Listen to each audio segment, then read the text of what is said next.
Welcome to Basic Black. Some of you are joining us on our live broadcast, and others of you are joining us on Facebook Live and Twitter. I'm Callie Crossley, host of Under the Radar 89.7. Tonight, fear of the other. In July, 4 congresswomen of color, including Massachusetts' own Ayanna Pressley, came under fire from the president, who told these citizens to go back where they came from, a comment widely regarded as racist. In August, the shooter at an El Paso shopping center killed 22 and injured 24, saying he was targeting Mexicans. And a month ago, here in Boston, organizers of the deliberately provocative Straight Pride Parade drew national attention. Fear of the other is on display even as the FBI documents a 5-year upward trend in reported hate crimes. What happens when those perceived as the other face an onslaught of suspicion and terror? And later, how will the political fallout from the impeachment inquiry impact communities of color? Joining me tonight, Phillip Martin, senior investigative reporter, WGBH News. Michael Jeffries, associate professor of American Studies at Wellesley College. He's also the author of Paint the White House Black, Barack Obama and the Meaning of Race in America. Dr. Cecil Webster Jr., a psychiatrist and psychotherapist. He is also a lecturer in psychiatry at Harvard Medical School. And Yvonne Espinoza Madrigal, executive director of the Lawyers for Civil Rights. Welcome to all of you. Thanks, Cal. Thank you. I want to start with you, Dr. Cecil, and talk about what fear of the other looks like on the ground in our everyday lives. No, that's an excellent question. One of the things that happens when we think about ourselves is that we try to determine who's a part of us and who is separate than us. It's a part of our DNA. It's about how we're built biologically. We have the sort of innate ability to figure out this is my family and these are people that are separate than myself. Sort of biological mechanism. We also think about this in terms of psychoanalytic thinking as well. We have within us this ability to really focus on our survival. When we're under stress, we tend to focus in on those that are also going to be able to help us out. So we fast forward through the millennia to present day, and we have a system that looks very different than sort of the Sahara in Africa. And we're a part of a large multicultural society, and it can be very difficult to determine who's a part of us and who's separate than us, as opposed to our sort of biological mechanisms of determining that. We have shared democracy, we've got shared institutions, infrastructure, and other things like this. But that can present some challenges when it comes to how we think about who is a part of us and who is separate. So also, in addition to that, when our fear centers really kick up, it can be really difficult to keep in mind our shared reality, our shared humanity.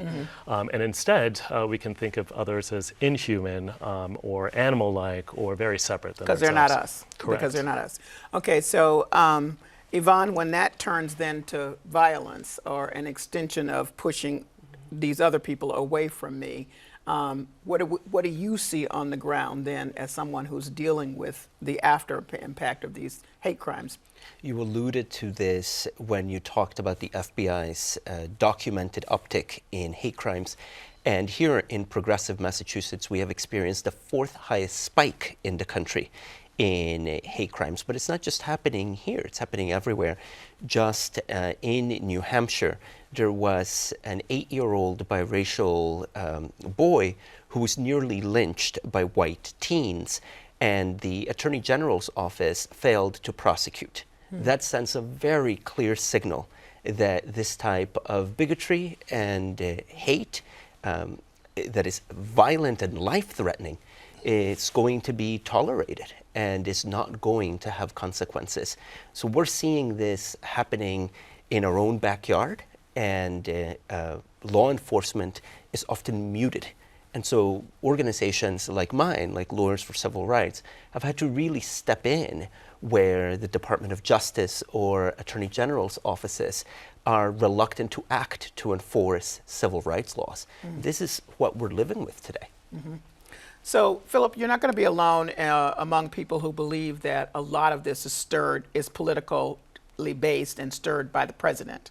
And you said that if people see him getting away with a lot of things, then it actually increases the animus toward people we see as not us, as the doctor has said. Yeah, I think that's right. I think it gives a green light to hatred.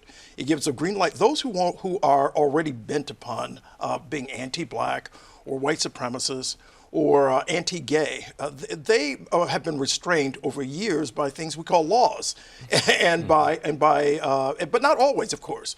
But when you have a president basically who is marching toward illiberalism, the whole notion of chipping away at democratic norms, allowing the acceptance of behavior on a presidential level that we'd never seen before, the weaponizing of the Justice Department and the State Department. Those are all signals to say to those already bent upon violence, go ahead. And you even see in some instances where he's talking to specific supporters, where he says, I will pardon you. He said this to people he's barely known as he was running. He said this to folks he knows very well, like Paul Manafort, clearly involved in criminal activity.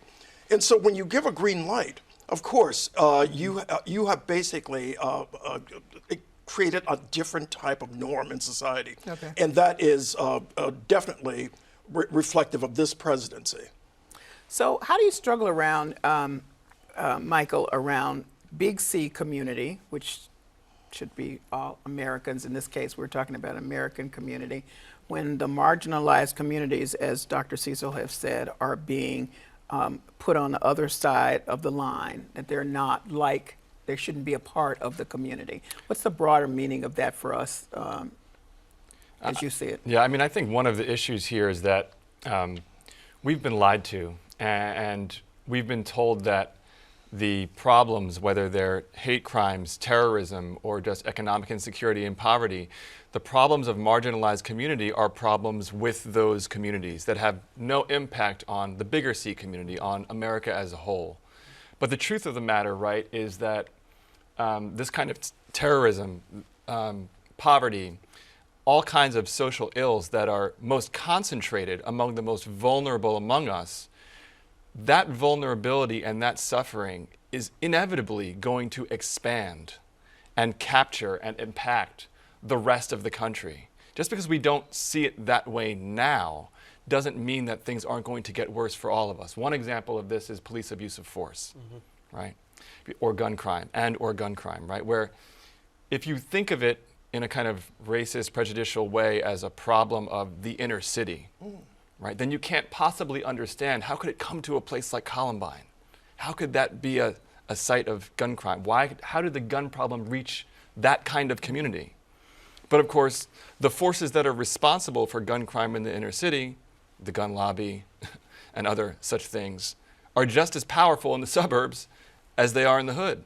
So these issues that we see as specific to the most vulnerable among us, they're not just impacting the impoverished, the denigrated, and the abused. They're eventually going to impact everyone. And I didn't mention in the opening, but let me mention now just so people understand that the intensity of anti-Semitism in Massachusetts, by the way, is off the charts. Yes. What is the fourth highest rate of anti-Semitic incidents in the last couple of years, so that should be mentioned. And in August, since we were giving the litany of what happened in the past months in summer and most recently, the president was at a fundraiser in the Hamptons and took on, quote unquote, an Asian accent, mocking both the Prime Minister of Japan and the President of China, while he was boasting that I beat them down in certain negotiations. And obviously, lots of Asian Americans were appropriately offended. And, many saying, well, this, as we've all said here, leaves other people to believe that this is okay. But yet, Yvonne, you say that with all that evidence that we recognize, we still can't put all of the blame on President Trump, as some might care to do. That's right. I deeply believe that in America, we continue to struggle with the permanence of racism. And that manifests itself across generations. When we look at what happened in Charlottesville, for example, that violence, those marchers were not elderly white people. They were younger college students, future professionals who are going to share the workplace. They may work here or in other places in Boston. And so when you look at the transgenerational power of white supremacy, this is something that should concern all of us, because it is not going to go away or die with passing generations. And it is critical that all of us act with a sense of urgency towards this. I'll quote Angela Davis, who says that in a racist society, you can't just be non-racist, you have to be actively anti-racist.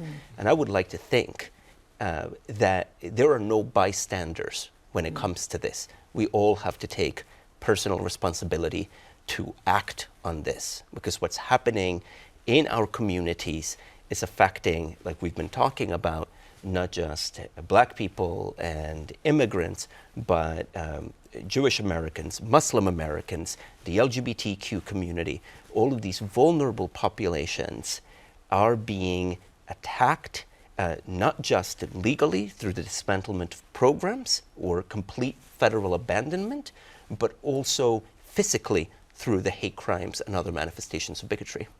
So, yes, I was completely shocked, Dr. Cecil, by the youth in Charlottesville, how young those marchers were, who were saying, "You will not replace us," and every other vile thing, and leading to the death of Heather Heyer.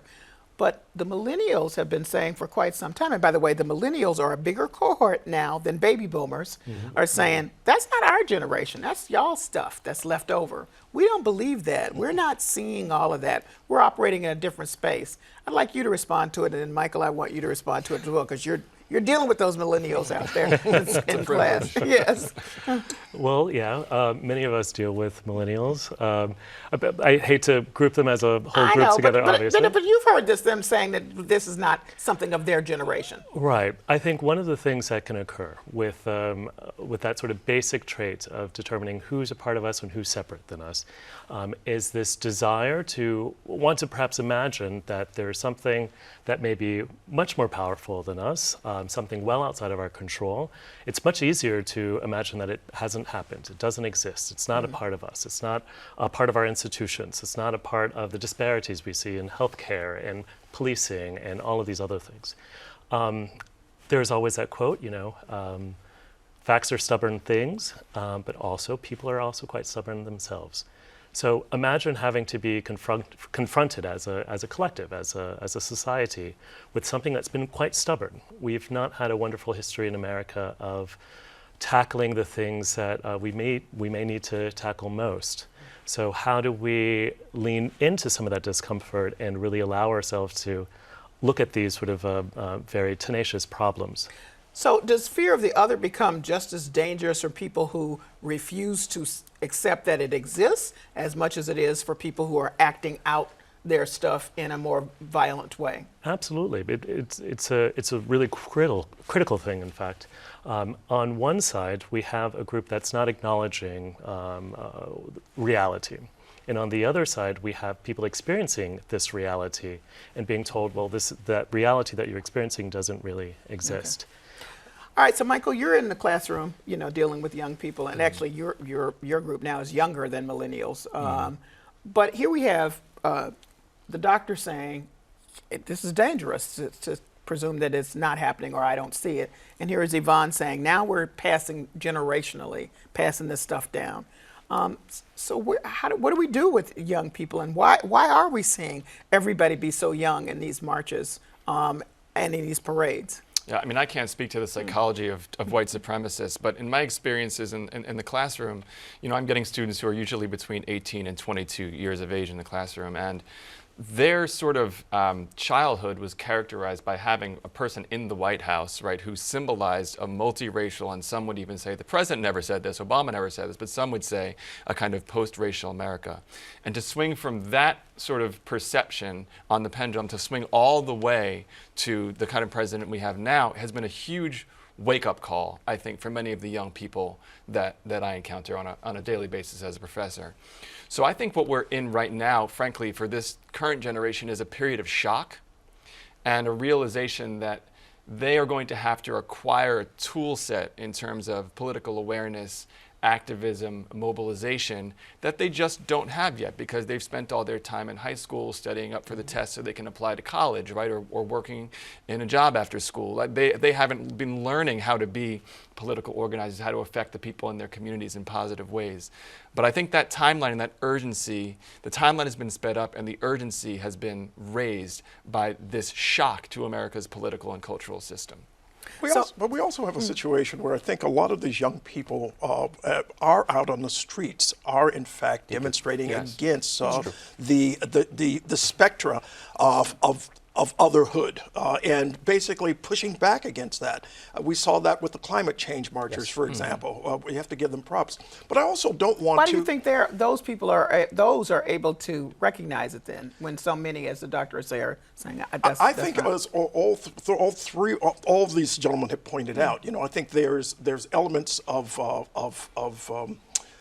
cohesion that exist among millennials and other generations. I can't imagine generation what's it, generation Y, Z, X. I have no idea what it is. But I think the point is, I think there's a cohesion that's basically determined largely by a response to Trumpism, but also a response to Obama. I think your point is absolutely right. But I also don't want to exaggerate the impact of millennials. A Pew study found that many millennials, actually, we're talking about white millennials, actually gravitate toward their families and their father and mother's position. If they're conservative, they tend to be conservative. You found about 51% of millennials who are white who are actually more conservative. The reason you find millennials, the reason it balances out, is largely because of millennials of color, according to this Pew study. That the reason you find more liberal attitudes is that it balances out once you include Latinos, you include Asians, you include African Americans, and many young whites. But quite a few young whites are actually quite conservative. Thus, I was not particularly surprised by the composition of the Charlottesville march. The Jews will not replace us march, which is what they were chanting at that time, because we sometimes overassume what millennials are, what they represent, and sometimes we overassume or young to the people point in general, perhaps. We create a monolith, and they aren't a monolith. They represent some of the same complexities that we see throughout society. Okay, so so often when we talk about fear of the other, it's connected to economics. That, and that's how it's, people say, I'm not racist. I'm not, it's not that you couldn't be like me, but hey, you're not going to take my job now. That's absolutely true. And I feel that right now what we are seeing in the country is this reaction that certain elements have where they feel that someone who looks different from them is coming after their livelihood. And that is very dangerous, because it's almost like many white people in the country woke up one day and stopped believing in the American dream, stopped believing in the capacity of this country to generate enough opportunity for everyone, to add more seats to the table instead of taking them away.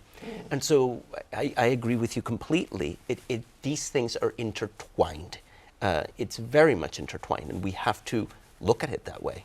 I should say that the other thing that the shooter in El Paso said was he was worried about an Hispanic invasion. These are his words.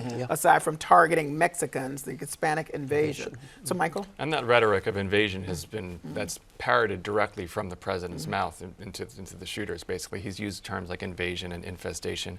On this point about economic anxiety, I think we've got to be able to talk about both issues. One is, we have an economy that's right now that's not working for the working class. If you look at wages for working class people, they're basically stagnant despite huge gains for the top 1% and economic growth more broadly. As we're telling that story about economic inequality and wage stagnation for working class people, we also need to tell the story that's been verified now by political scientists. There's a gentleman at Tufts named Brian Schaffner who looked at which is the most powerful explanation for folks who voted for Trump. And they looked at things like economic anxiety, racial animus, and animus directed toward women. And the economic anxiety measure is actually not the one that explains the vote itself. Doesn't mean that it's not there, but if you're looking for why people are acting politically in the way that they are, they're much more driven by prejudice against women and people of color than they are about any legitimate economic concerns. That doesn't mean that the economic system is fine. But if you want to explain this type of political behavior, the evidence we have now in the social science community says this is about racism and sexism first and foremost. And that perhaps would explain how many people are very strong supporters of not just the president in some of his comments, but others who are making very clearly racist comments and saying, but you know, that really doesn't matter. That's not really the essence of it, because other things are happening that we need to pay attention to. You still are not, you're not American, or you're not patriotic, or whatever the language is. I want to get to how you cope then.